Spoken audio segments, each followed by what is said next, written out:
All right, well, this is part 2, and I guess part 3 as well, of my new computer build.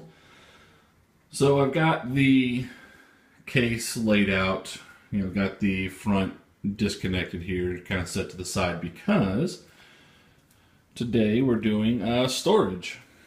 So what I've done, I'm going to be I've got 2 solid state drives. I'm going with the Kingston SSD Now 300s, 120 gigabytes.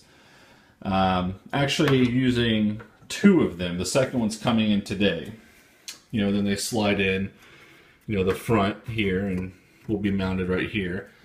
So 2 120 gig SSDs, and I'm going to be putting them in a RAID 0.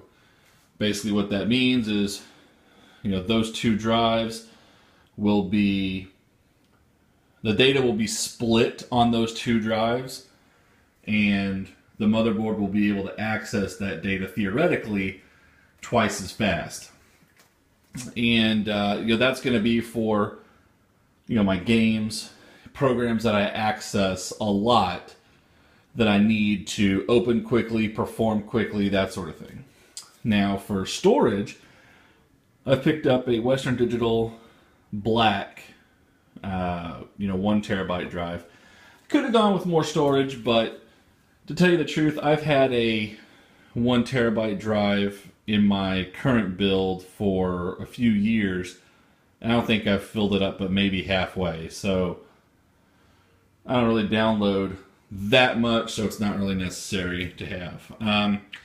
Now that covers storage for the computer, so 2 SSDs in a RAID 0, and then 1 terabyte black edition for storage. So you'll notice here, this is kind of part 3, my power supply. I've picked up a Corsair CX750M. M is for modular.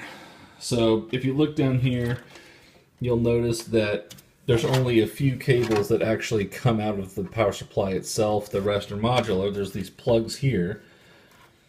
So you only have to plug in the cables that you need to go to your devices. So you don't have a bunch of leftover, extra cables inside the case, taking up space, blocking airflow, that sort of thing.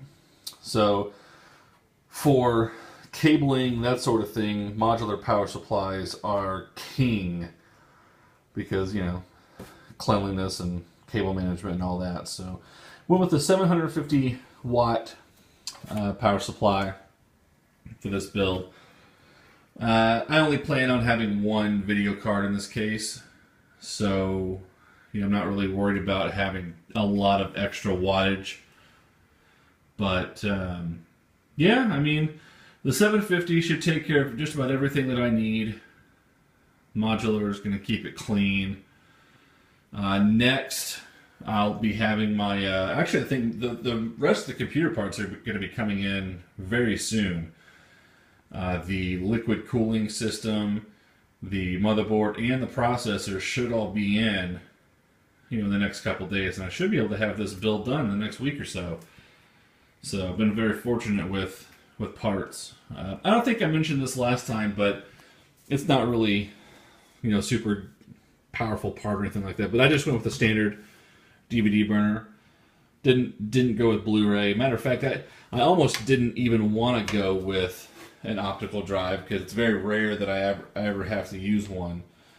But just in case I need to burn a CD for one of my clients or something like that, that's really the only reason I got one. Could have gone with an external, but it's not a huge deal. It's a $25 part tops, so it's not a killer as far as price goes, things like that. So yeah, that's part 2 and 3 of the build. As soon as I get the rest of the parts in, I will update everybody and let you know why I chose what, and we'll go from there. Thanks a lot. We'll see you next time.